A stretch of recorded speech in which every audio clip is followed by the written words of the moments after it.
Ya, selain Nadiem Makarim, Kejaksaan Agung hari ini juga memeriksa Direktur Utama PT Sritex Iwan Kurniawan Lukminto. Iwan diperiksa sebagai saksi terkait dengan dugaan korupsi pemberian kredit kepada PT Sritex.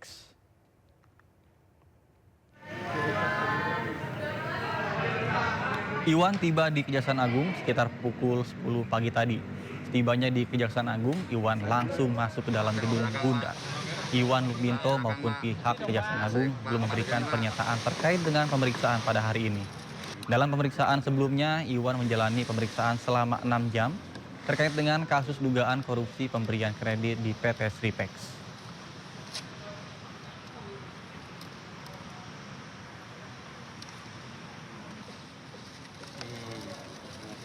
Informasi lainnya pemirsa, Komisi 3 DPR memberi penilaian atas putusan Majelis Hakim Pengadilan Niaga Jakarta Pusat terkait dengan kasus hak cipta yang menimpa penyanyi Agnes Monica atau Agnes Mo. Komisi 3 menyimpulkan putusan hakim atas perkara Agnes Mo tidak sesuai dengan perundang-undangan.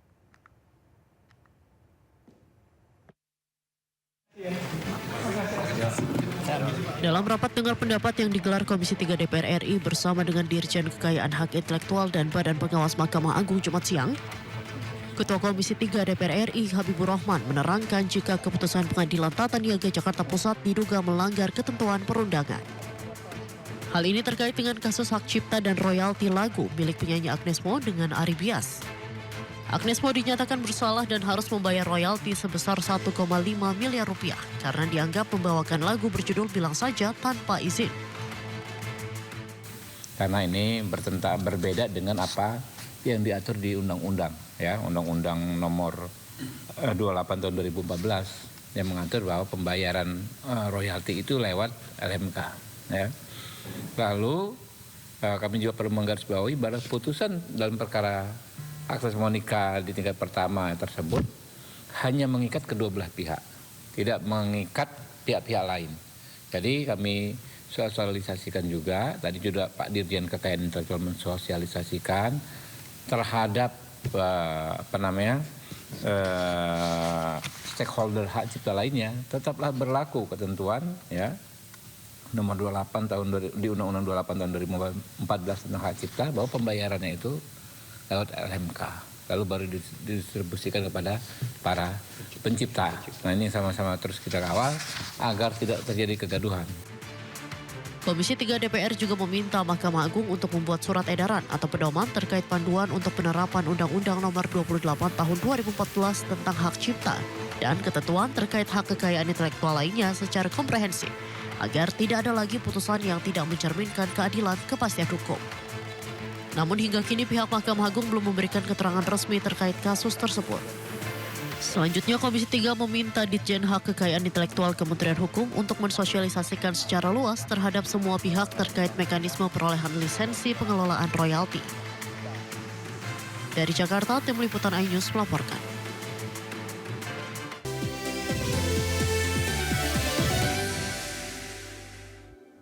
Terima kasih Anda masih bersama kami di Sindo Siang bersama saya Nata Arman. Pemirsa, Menteri Dalam Negeri Tito Karnavian memimpin langsung pembukaan retret kepala daerah gelombang kedua di kampus IPDN Jatinangor, Sumedang, Jawa Barat. Sebanyak 86 kepala daerah se-Indonesia melakukan apel pagi dan olahraga ringan sebelum memasuki ruangan Balairum Rudini, kampus IPDN Jatinangor untuk pembukaan retret. Retret gelombang kedua kepala daerah ini dibuka langsung oleh Menteri Dalam Negeri Tito Karnavian, didampingi oleh Gubernur Lemhanas Aceh Hasan.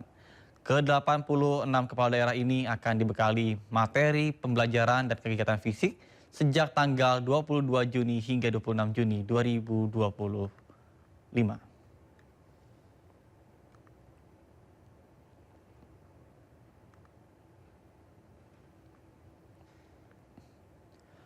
86 kepala daerah tiba di IPDN Jatinangor, Kabupaten Sumedang, Jawa Barat untuk melakukan retret gelombang kedua. Kehadiran para kepala daerah tersebut disambut oleh parade marching band dari mahasiswa IPDN. Di Institut Pemerintahan Dalam Negeri.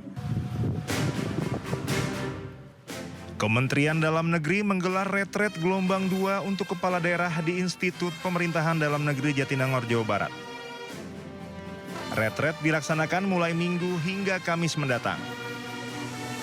Para kepala daerah ini lebih dulu berbaris ketika datang lalu memasuki area IPDN. Kehadiran para kepala daerah disambut parade marching band dari mahasiswa IPDN.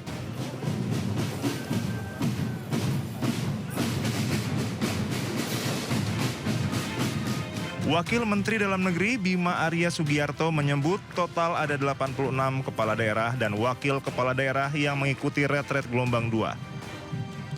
Yang bergabung setelah pelantikan besok atau lusa. Jadi total tetap ada 86 kepala daerah. Dan kami gembira ada teman-teman dari Bali yang juga bergabung walaupun agak telat tadi tidak mengikuti rangkaian di Kemendagri karena ada acara kesenian di Bali sehingga baru menyusul. Tapi lengkap, Pak Gubernur, Koster dan jajaran Bupati Wali Kota dari Bali ini juga bergabung.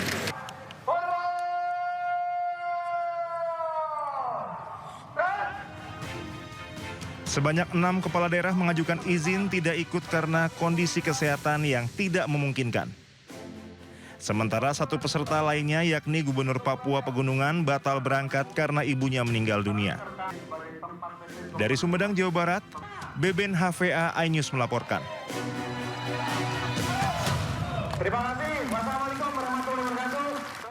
Sebelum mengikuti retret 84 peserta diboyong dari Jakarta naik kereta cepat Wus dan tiba di stasiun Tegar Luar, Kabupaten Bandung, Jawa Barat. Kemudian selanjutnya peserta melanjutkan perjalanan menggunakan bus ke kampus IPDN.